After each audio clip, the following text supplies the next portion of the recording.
Thank you. Senator Britt. Thank you, Chair Collins, for hosting and holding this important hearing.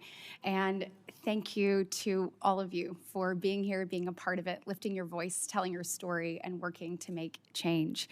Ruby, Rachel, Katie, incredible. Absolutely incredible. And to all of you, I know each of you have a story that in telling it will inspire others, will change lives, and will push research and development forward. I think we have 2 Alabamians here, do we? Potentially. Matthew? Awesome. Okay, look, when I was reading about you, your quote, "Live fully and never let diabetes define you. You are so much stronger than it is." Thank you.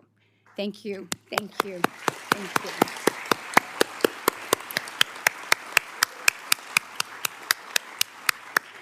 And is Meg here by chance?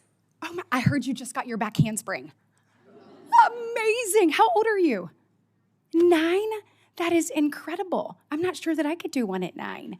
I mean, amazing. Thank you so much for being here, for lifting your voice, for making sure that all of those with T1D and Alabama are heard and seen and across the nation.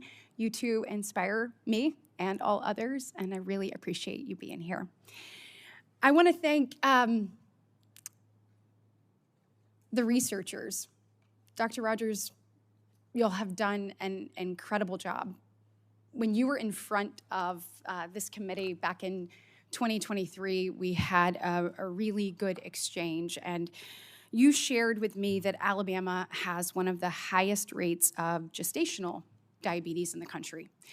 We also went on to discuss the fact that when a woman does have gestational diabetes, that it increases the likelihood that she will ultimately have diabetes and that the infant will as well. My question to you is, what are we doing? How is NIDDK supporting research on how best to manage diabetes during pregnancy and to ensure that the health of mothers and children are at the forefront of this research? Thank you, Senator Britt.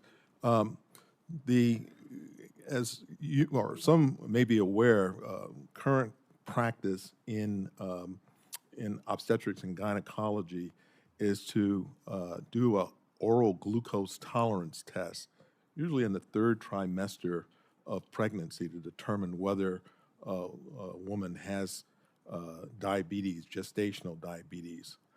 And we know, as you just indicated, that having diabetes, gestational diabetes, puts that mother as well as the child that she's carrying at risk of subsequently developing diabetes in the future. Treatment at that level may be too late because the period of time of which dysglycemia or high levels of glucose have occurred may be present a month, 2 months, 3 months earlier. We started a study called Go Moms. Of course, everything in government has to have an acronym, and that's an acronym that stands for determining glucose levels in gestational diabetes. And we're putting on these continuous glucose monitors in the 1st trimester to determine exactly when the dysglycemia. I'm pleased to report that the very last patient since I spoke with before you in 2023 has just delivered this month that child. And very similar to the TEDdy study, we hope to have the results of that analysis looking at these complex pictures that occur on the CGM within the next 6 months to a year. That will inform us when one potentially should be intervening, and then one can then determine whether that earlier intervention has a positive benefit, both in terms of the mother and with longer follow-up, the infant. Thank you so much. And look, in my remaining minute, I was heartened to read the new potential cures for type 1 diabetes that were published in the New England Journal of Medicine a few weeks ago, and I'm sure everyone in here shares that enthusiasm. As a policymaker, I want to make sure that potential cures for T1D don't take us down the same road as insulin. So if you look back at insulin when it came to the market in 1923, but over 100 years later, it is still unaffordable for so many. And so how do we make sure that we balance creating an innovative place in research and development where people are rewarded for that, but not at the expense of being able to get these incredibly important drugs or treatment to people nationwide? Sure. Well, NIH obviously doesn't have a particular role to play in pricing of insulin or other drugs for that matter, but our role is ultimately in developing cures. Of course, people with type 1 diabetes and a substantial number of people, even with type 2, require insulin to live.